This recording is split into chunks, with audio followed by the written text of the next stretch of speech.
It's the hand that feeds Footscray. Because, I mean, people from all over Footscray, no matter what background they come from, they all come here at one stage or another, no matter who they are. And I think Lentil is the hand.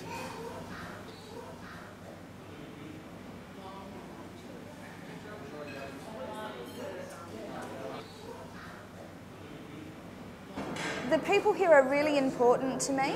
I come from a really big family in WA. Noah and I consider this place to be kind of our Victorian family.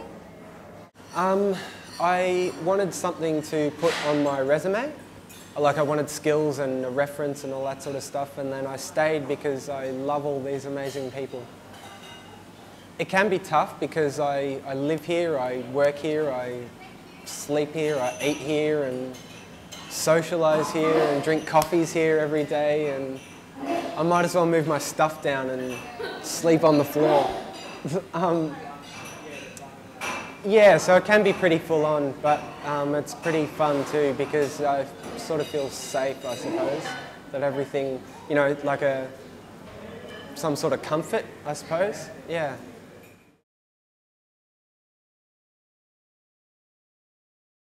Well, I have breakfast here in the morning and it is sweet pancakes, eggs on toast, and yeah, and I like lentils, and I live upstairs and I come here every day to eat.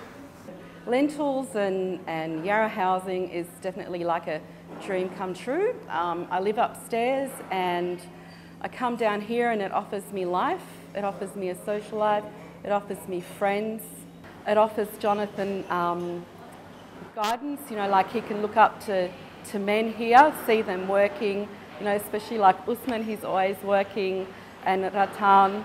People here are sometimes funny, and I like it when people laugh and have funny jokes.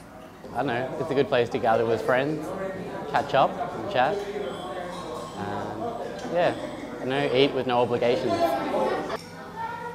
Community. I've met a lot of good people from around the area. A lot of the people here have become part of my family, and especially with the staff. Like if something happens to one of them, we really feel it. I think it represents a number of different things, my friend. It depends on who they are, what they are, how they live. Because obviously sometimes we just represent somewhere to go for cheap food.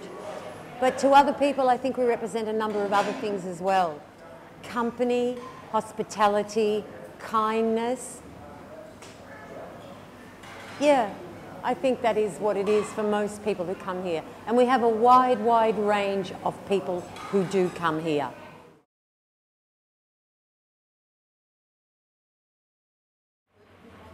Yeah, it definitely is a great example of what housing should be in the future. It's a really interesting mix. I think I really appreciate the mix. Yeah, I think it is working, and if it's not, I think it can, because they're a pretty good mix of things to have in the one place. The people who utilise the art space and come down here and meet and have food and socialise, you know, they're not just the people who need it most, but they're people who are really seasoned characters, and they've got a lot to communicate and a lot to say, and it's often utilised in a really good way. And I think it's good how you can volunteer here.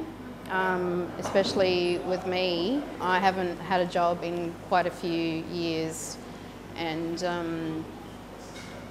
it's helped me gain skills with dealing with people, and also it's given me experience with hospitality. You wouldn't find that in other places. It'd be very difficult to get into. You'd have to have some experience to actually get your foot in the door.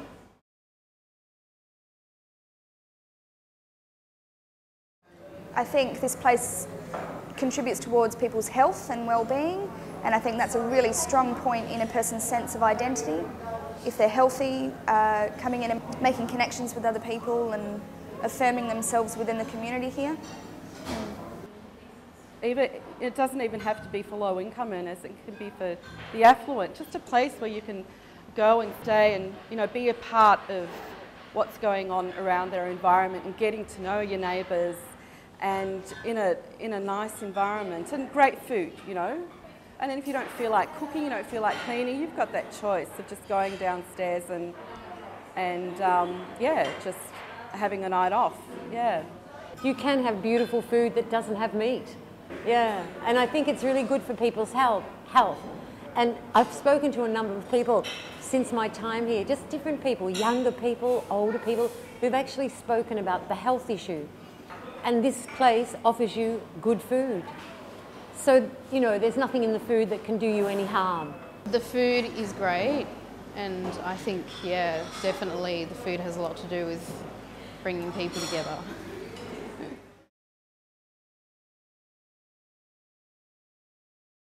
It is so precarious.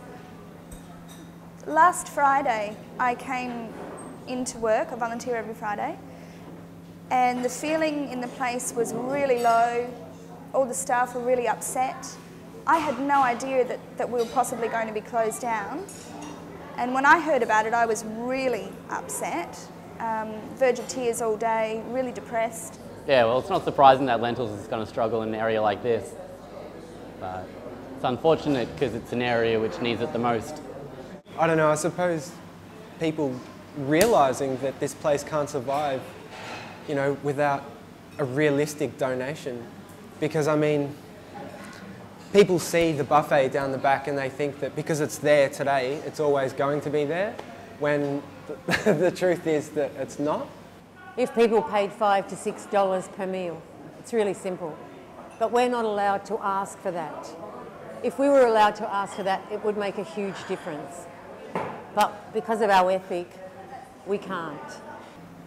This place is often, you know, on the edge of a knife, because that same day, experiencing those emotions and conveying that message to the people who come in and who really need it and depend on us, saying, I'm sorry, we're closing down, thank you for coming and supporting us. That same day, we get the call saying that, you know, there's light at the end of the tunnel and we're going to get some assistance and we can stay open for a bit longer. So it's precarious. Well, you often wonder, how does St. Vincent survive? How does Salvation Army survive? And then when you look at Lentils and what it has to offer the community, you know it's going to survive.